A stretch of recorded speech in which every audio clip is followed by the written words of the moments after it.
مجھے لگا تھا شاید وہ بھوکا کتا تھا، بھیڑیا تھا، لیکن میری خام خیالی تھی وہاں آنے والے مرد کی چہرے، رنگ، شکل، شرافت کو پیر کی جوتی کے ساتھ ہی کوٹے کی دہلیز پر اتار کر اندر داخل ہوتا تھا۔ ہم ایک بکاؤ مال کی طرح ہی چلتی تھی، ہماری ہر رات اذیت ناک ہوتی تھی، ہر روز ایک نیا مرد، ایک نئی تکلیف۔ شرم بہت روتی تھی، اپنے باپ کو بددعائیں دیتی تھی، کاش میری ماں کے بجائے وہ مر جاتا۔ اس وقت کم عمر میں جو مرد کا روپ دیکھا تھا، مجھے مرد ذات سے نفرت سی ہو گئی تھی۔ جس دلدل میں ہم پھنس گئے تھے وہاں سے خلاصی کی کوئی راہ نہ تھی۔ وہاں جو بھی جوان لڑکیاں تھیں ان کی اپنی درد بھری کہانی ہوتی۔ کچھ لڑکیوں کو سنہرے خواب دکھائے ہوتے، وہ گھر سے بھاگی ہوئی ہوتی۔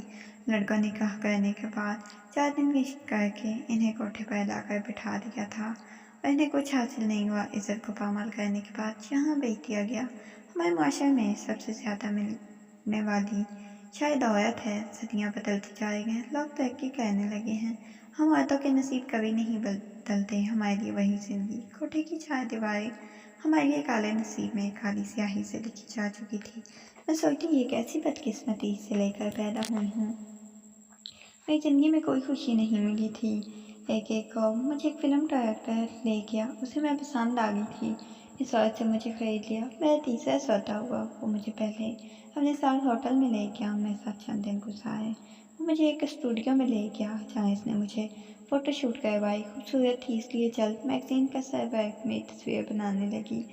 میری ایک مردہ عورت کے وجود میں زیادہ فرق نہ تھا، کیونکہ میں اسی دن گئی تھی جس دن میرے باپ نے سودا کیا تھا۔ دوسری بار میری موت اس وقت ہوئی تھی جب عزت پامال ہوئی تھی۔ اب تو شاید ان سب باتوں کی عادی ہو چکی تھی، مجھے کوئی فرق نہیں پڑتا تھا مجھے کیا پہنا جا رہا تھا، کس طرح پیش کیا جا رہا تھا۔ کبھی مجھے گھر کی چہاردیواری میں بیٹھی عورت پر بڑا رشک آتا، کیسی خوش نصیب ہوتی ہیں جن کی ضروریات ان کے شوہر پوری کرتے ہیں، کتنی خاص تھیں جن کا حسن صرف ان کے شوہر کے لیے ہوتا ہے۔